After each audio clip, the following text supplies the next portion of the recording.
大家好啊！財經坦白講又同大家見面啦，我係阿奴，我係 Simon，我係 Cindy。咁今日咧，我哋一齊傾呢個遊戲經濟啦。咁呢幾日咧，我諗就算唔打機嘅人咧，都應該有聽過呢個一直好火爆嘅 game 就《黑神話：悟空》啊。咁佢而家個銷量而家啱啱好差唔多一個星期啦，咁已經賣出咗1400萬套啦，係好誇張嘅一個數字。呢個仲係 Steam 嗰個數目啫喎，唔計 PS5 喎。咁可能加埋即係2000萬，即係時間問題嘅啫，我諗。咁呢個都係即係中國呢個第一個3A 嘅大作啦，咁。咩係3A 遊戲啊？3A 係咩？咁3A 咧其實係冇一個好官方嘅解釋，但係咧就3個 A 開頭嘅就 a lot of money 啦，a lot of time 啦，a lot of resources 啦。即係好抌本嘅遊戲。係啦，咁譬如呢一隻 game 咧就17年就開始做啦，咁做到而家就差唔多都7年嘅時間。我聽講佢仲好似係細廠整喎，唔係嗰啲大廠嗰種開發商。佢一開始係冇乜錢嘅，咁之後都有人投資佢哋嘅。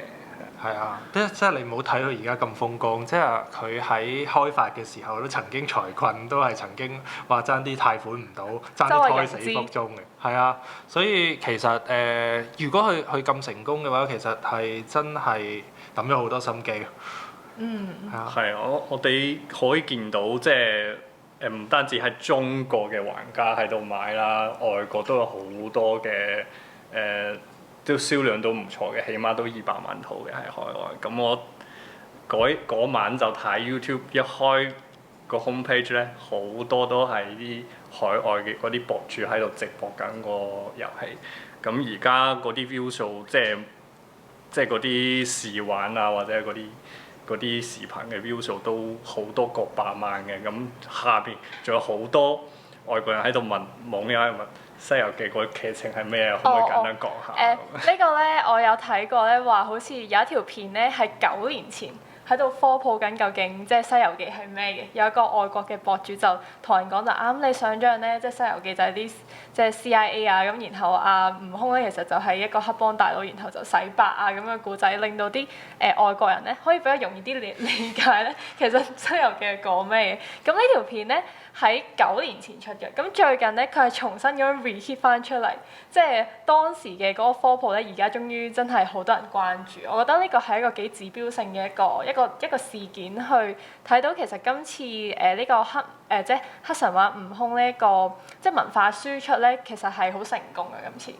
呢個其實唔止個故事啊！你睇翻裏邊咧，即係話有一啲譬如裏邊有一個三弦琴加踏板嘅一啲配樂啊。當然啦，佢唔係傳統嘅，佢係加咗好多現代嘅音樂元素落去嘅。但係呢個都已經重新令到外國人對嗰個文化有興趣。呢個絕對係一個即係你除咗個經濟效益之外，絕對係一個文化好好嘅輸出。呢個好難去計算啦。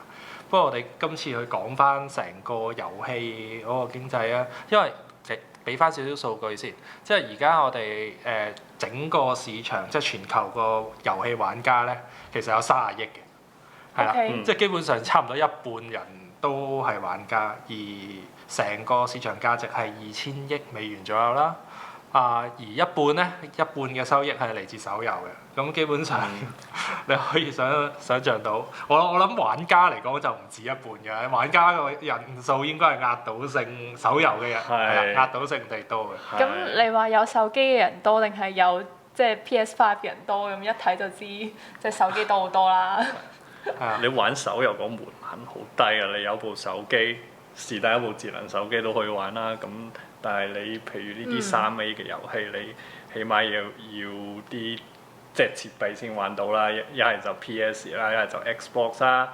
一係你就有部勁啲嘅電腦啦，咁嗰啲 嗰 GPU 啲咩同埋外星人嘅 CPU 電腦係啊，唔可以差㗎，係啦。係啊，所以嗰度其實咩即係佢另外仲有一個其他好多市場都會直接有一個人帶領作用啦。譬如佢有電競個市場唔係好多，唔係價值好貴啫。咁一年2023年都係14億左右，但係你未計喎，佢仲有周邊喎。你砌一部電競電腦啊，咁就好貴啦。係啊！你今次黑神話悟空都帶領到啲人再重新砌過自己部電腦啦。你即係其實你而家用電腦，即係我部電腦都好多年都冇喐過，係啊。咁如果你要玩 game 嘅話，其實你就要再重新俾錢啦。咁嗰度有一筆錢啦。我見 PS5 咧係重新開始俾人炒㗎，而家即係可能幾嚿水。買斷貨啦喺深圳。係啦，冇錯冇錯。係啦。咁另外頭先你講嘅直播啦，直播嘅2023年個經濟價值就去到60億美元，係仲勁過你 e-sport 即係電競嗰啲嘅。咁即係雖然即係睇人打機啊，同埋喺 YouTube 裏邊啊，我個經濟收益其實係超級龐大咯。所以你真係唔好講個咩打機冇前途，你喺裏邊分到一杯羹嘅話，其實你而家已經好犀利。好多而家電競選手咧都會做埋直播，因為佢哋打得勁啊嘛。咁佢哋嘅直播其實反而多人睇，所以電競而家有一 part 咧，佢嗰啲周邊咧就係可能佢做埋直播啊呢啲咁樣嘅嘢。咁其實除咗即係可以帶動到一啲設備嘅更新，即係啲玩家去買啲新嘅設備，咁同埋睇埋直播之外咧，其實今次嗰個黑神話仲帶動到旅遊喎，呢個係比較特別嘅。咁好似山西嗰邊啲旅客一嘢就增加咗200幾10%。%係啊，係啊，呢個係好勁。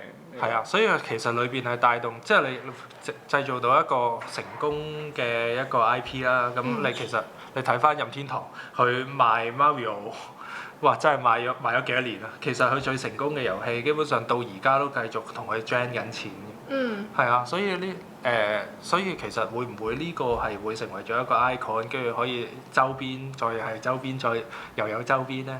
呢個真係值得期待。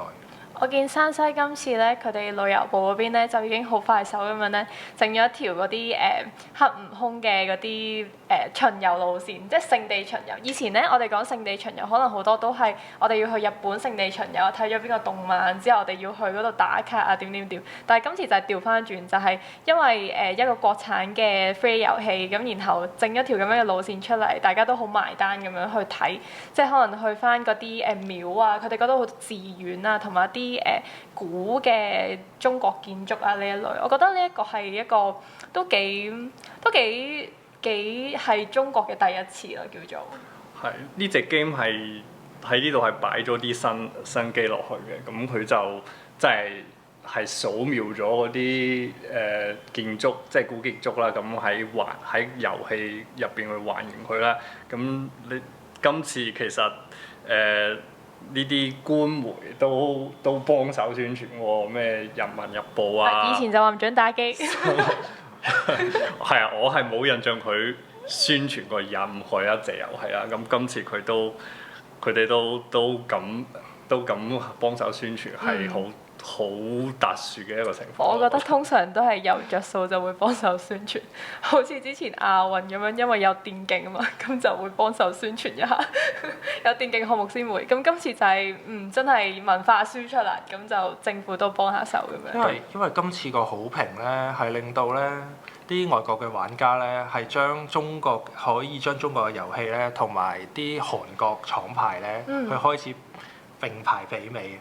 咁呢個亦都令到真係下一次有3A 遊戲出嘅時候咧，亦都啲人會更另眼相看咯。咁下一隻3A 遊戲咧，咁影之人靈啦，咁就係香港有份出嘅。咁當然佢係即係外國玩家會會將佢係視為中國出嘅遊戲啦。但係對我哋嚟講，咁我哋都好期待。呢隻我冇聽過，呢個係即係嚟緊會出嘅。係啦，嚟緊會出啦。不過3A 遊戲個挑戰就係佢真係3A，即係佢真係要等好耐嘅時間，同埋好多需要好多錢同埋好多人力同埋即係時間去開發咯。咁呢個係一個高風險嘅一個項目嚟嘅。唔係普通一隻遊戲嗰啲7-8年左右咯，跟住仲要用大量嘅工程師。你知嗰段時間 IT 熱潮個工程師幾貴㗎啦，係啊，所以絕對係要抌好多錢落去先，仲要你出咗你唔知成唔成功㗎喎。哦，啱啊。即係你唔似手遊啊嘛，手遊而家係即係你有啲人玩咁，然後你每個月咧就加啲 skin 啊，換下啲裝備啊，咁樣可能一個月都可以賺到幾球或者幾億咁樣嘅。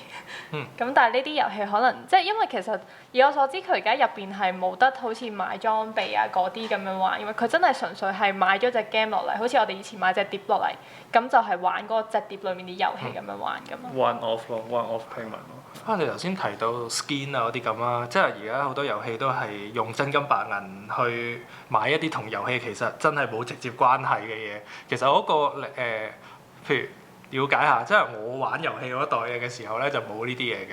咁你哋點樣睇 skin 呢樣嘢？即係喺裏邊消費，其實換咗個樣嘅啫喎，對你個遊戲體驗係完全冇分別嘅喎。我覺得係虛榮心。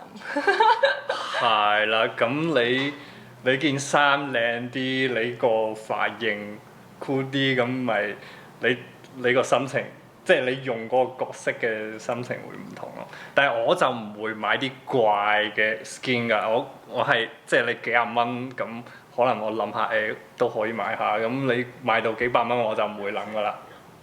好似我表妹咁啦，佢生日咧係會叫佢啲 friend 咧送嗰啲幾百蚊嗰啲 skin 咧俾佢咁樣，即係唔係因為我唔係叫嘅，係佢個 friend 可能就會送幾百蚊嘅 skin 俾佢，或者佢哋互相生日嗰陣就會互相送下咁樣，即係佢其實有啲似係一種社交嘅一種方式，我會覺得，同埋可能對於佢哋嚟講幾百蚊即係唔係話好平啦，但係都係一個即係物輕情意重咁樣嘅嘢，即係送俾你，你又可以打機嗰陣，我又見到你會用下咁樣嘅一樣。社交貨幣可能係，不過呢個我覺得就少少對於青少年嚟講咧，就唔係好理性㗎啦。咁你一啲皮膚已經有啲成幾百蚊、幾千蚊都有啊。咁你一個皮膚已經貴過人哋一隻 game，人哋一隻 game 做咗7-8年，跟住我覺得呢個係唔合理㗎咯。所以其實我對啲 skin 我就一貴嗰啲我真係唔會諗，係。其實咧，你唔咁樣講咧，我之前又冇覺得嗰樣嘢好貴，即係好似例如呢隻 game 都係即係銀貴，佢嗰個即係收藏版都係幾百蚊咁樣啦。咁而家一個 skin 佢都可以賣到幾百蚊，其實係真係幾唔合理㗎呢樣嘢。係啊，所以唔知呢個悟空出咗嚟之後，大家對呢個遊戲嗰個性價比會唔會有一個重新一個睇法咧？因為其實我係希望啲遊戲高質素同埋唔貴嘅，但係我就唔希望有啲即係冇乜實際價值嘅嘢炒到好高咯。手遊先係遊戲嘅賺錢王道啊！你要記住。如果我而家係手遊嗰啲開發商咧，我就會開始研究呢個悟空嘅 skin，即係就算我唔係同佢聯名咧，我都整一個。咁今次時間差唔多啦，我哋講咗遊戲經濟，咁唔知大家有啲咩睇法咧，都歡迎大家comment嘅。咁我哋下期再見啦，拜拜。